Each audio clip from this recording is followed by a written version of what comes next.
Lavaca County. My name is Peyton Matheson. And my name is Abby Ressler. Welcome back to Have You Heard? It's time for some local news.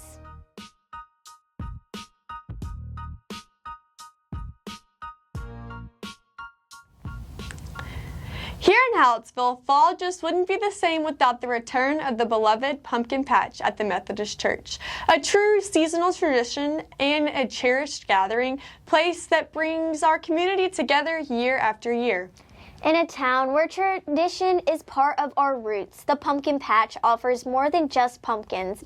It's a celebration of the simple joys that make small town life so meaningful. Whether it's families picking out the perfect pumpkins, kids laughing as they explore, or neighbors catching up with one another, the spirit of fall truly comes alive here.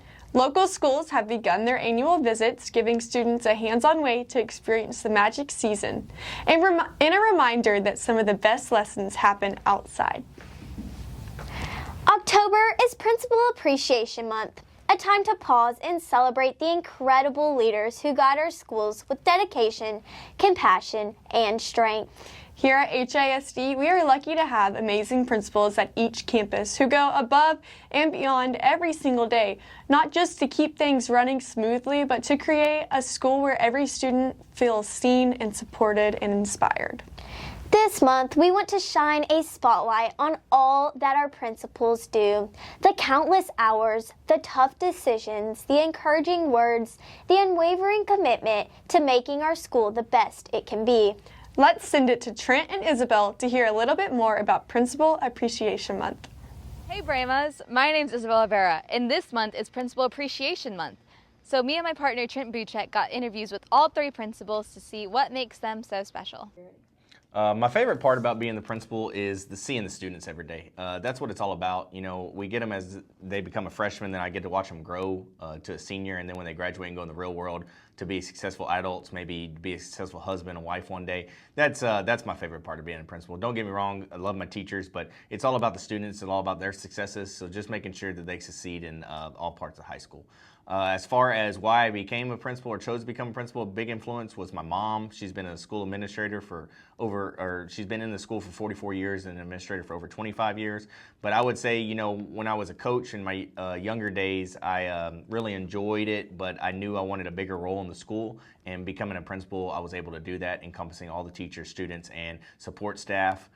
So that's why I became a principal. And then as far as what I do that most people don't realize is things like the little things, like make sure students are on time, the attendance, if a kid's absence, you know, we call parents, we make sure that everybody's in the loop, we communicate, we make sure that, that kids are on time at class. I yell in the hallways a lot for times. All those little things, I think, make up the big things that everybody sees in the school day from 7:55 to 3:35. So that's some things that I do that most people don't realize. Okay, one of the things about being a principal that I love is just being able to be with the students and try to be in the hallways as much as possible. I enjoy interacting with them. It was my favorite part as a teacher, and so I get to carry that on. One of the downfalls is I don't get to do that enough. I tend to talk to teachers and adults more. So that is the one thing I miss, but it's also my favorite part. One thing that I think that a lot of principals do that people don't ever recognize is putting out the daily flyers. From the minute you walk in, there's usually something. You can have a calendar planned out for that day of all the things you want to get done, and it never gets done because somebody always has something that they need help with or a decision made. So I think a lot of times the things that people don't realize is that when you're sitting there and you're planning, you're trying to do what's best for kids and what will kids enjoy. Will they like this? Will this motivate them? Will this not? Is this a reward for them doing good? And sometimes people don't see a lot of that planning. They just see the outcome of it. And so they don't see all of the back end of that, trying to see, making sure that everybody's incorporated, that you're representing everyone. And then why did I want to become a principal? I think, originally I didn't. That's why I think I was in the classroom for so long. I really enjoy working with kids. I enjoy teaching them. I enjoy that they learn, and I think it was an opportunity presented that I could go back to school and maybe stay here. I don't know that I'd want to be a principal anywhere else. One of the reasons I wanted to do it was because I wanted to stay in Hallettsville, the place I graduated, and do things to help motivate. I noticed as a 5th grade teacher that I was leading my team and leading the students, so I felt like, well, maybe I could do that from a school area. And I love junior high. I love this age. It's messy, but it's fun. And so I just thought, why not try to lead an entire campus instead of just one grade or one classroom. So like I said, I love what I do. I love what I do here in Hallettsville.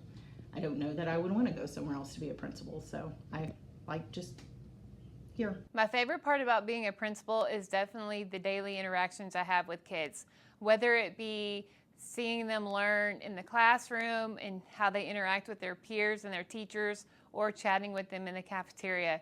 Kiddos will always bring a smile to your face. My why for wanting to be a principal: throughout my years of education, I've seen some great leaders lead a campus to success, whether it be through academic success or culture, and I just wanted to be a part of that. I wanted to provide the consistency to the campus that I love, AGS. Something that people don't realize that a principal does: principals work all summer long. It's funny, I'll see people during the summer and they're like, "Are you enjoying your break?" Well, I'm actually working, but there's many things that go into the summer planning.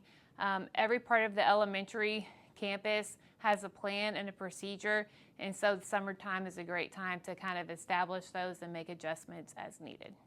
A special thanks to all of our principals for their wonderful answers and their time.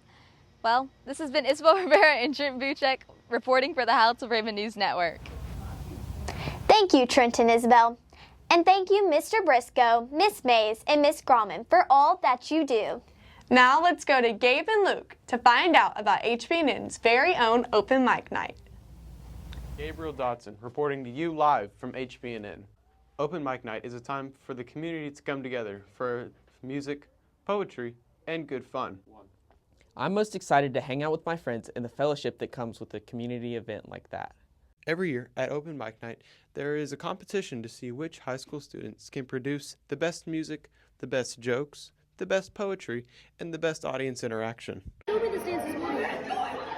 Oh, she showed me this. We're ready. We're ready. Oh no. Ready? 5, 6, 7, 8.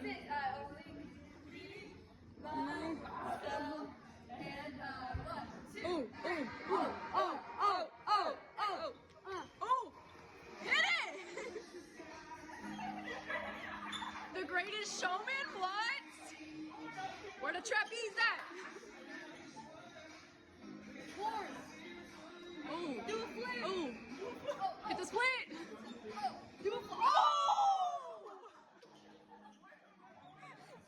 Last year's winners were Bella DeBoard and Genesee Kutach. Last year, me and Genesee won open mic night, and this year we're going to be competing again, and we hope to win. This year, Open Mic Night will be held on Friday, October the 17th. If you would like to enjoy a night of friends and fun, you should definitely come out. This has been Gabriel Dotson, reporting to you from HBNN. Thank you, Gabe and Luke. Let's hear from Peyton and Olivia on October being Breast Cancer Awareness Month. October marks Breast Cancer Awareness Month, a time when people across the country come together to raise awareness, honor survivors, and remember those who've lost their fight.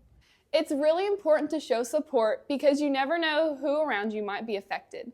According to the American Cancer Society, about 1 in 8 women in the U.S. will develop breast cancer in her lifetime, but early detection can make all the difference. The biggest thing is getting checked regularly and knowing your body. If something feels off, talk to your doctor.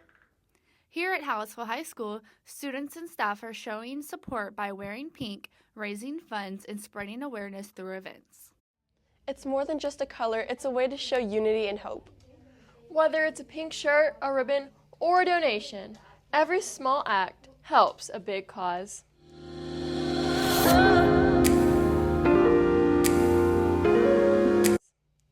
I'm Peyton Posick reporting from Bremen News Network. Back to Peyton and Abby. Thank you, Peyton and Olivia. All right, that's all for the local news. Now we're sending it to Xander Martinez for a Brema and Lady Brema sports update.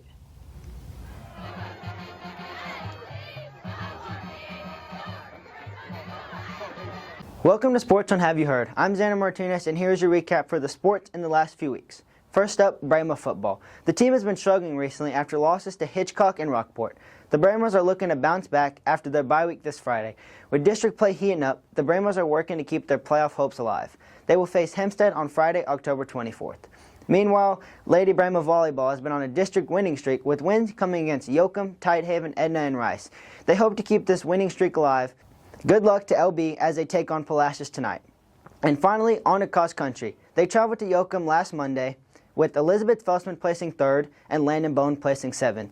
They will both be advancing to regionals on October 20th. Good luck to them both. I'm Xander Martinez, and that's all for the sports on Have You Heard. Now back to Peyton and Abby. Thank you, Xander. Let's go to Kennedy for the latest weather forecast.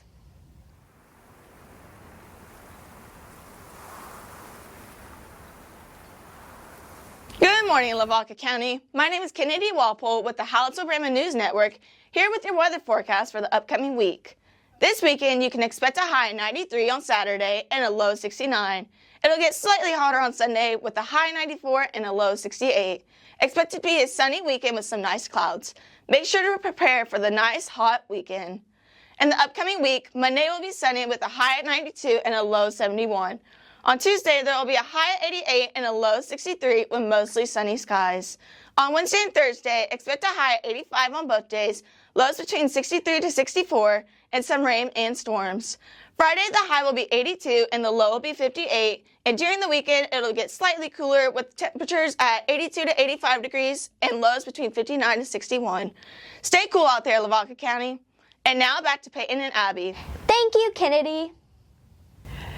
Lastly, let's hear from Trent and Nora for the newest ag updates.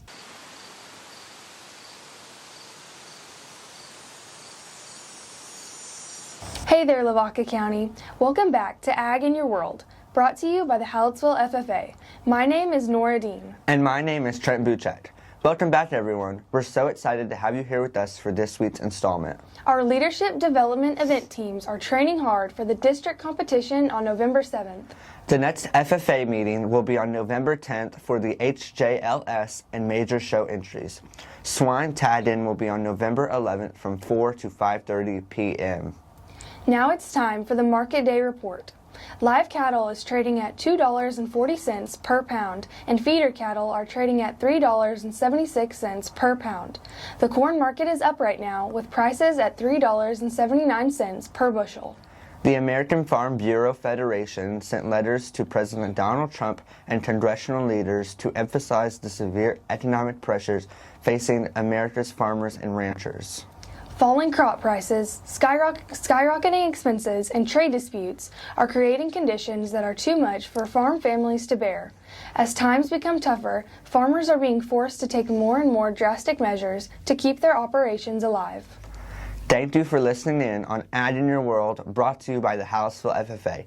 We hope you come back for our next episode, which will air on October 31st on Have You Heard. Now, back to Peyton and Abby. Thank you, Trent and Nora. Before we close, we want to say a special thank you to our sponsor, Edward Jones, Walpole Services, Sweet Home Sand and Gravel, L&B Construction, the Matheson family, Hallettsville Pre-Owned, Splashway, K&L Tumbletown, Everything Under the Sun, Profield Services, Lavaca Chiropractor, Texas Elite Therapy, CH Graphics, Dr. Ringer, and Hallettsville First Baptist Church. That's all we have for today. Again, I'm Abby Ressler. I'm Peyton Matheson. Thank you so much for joining us for this edition of Have You Heard? Brought to you by HVNN.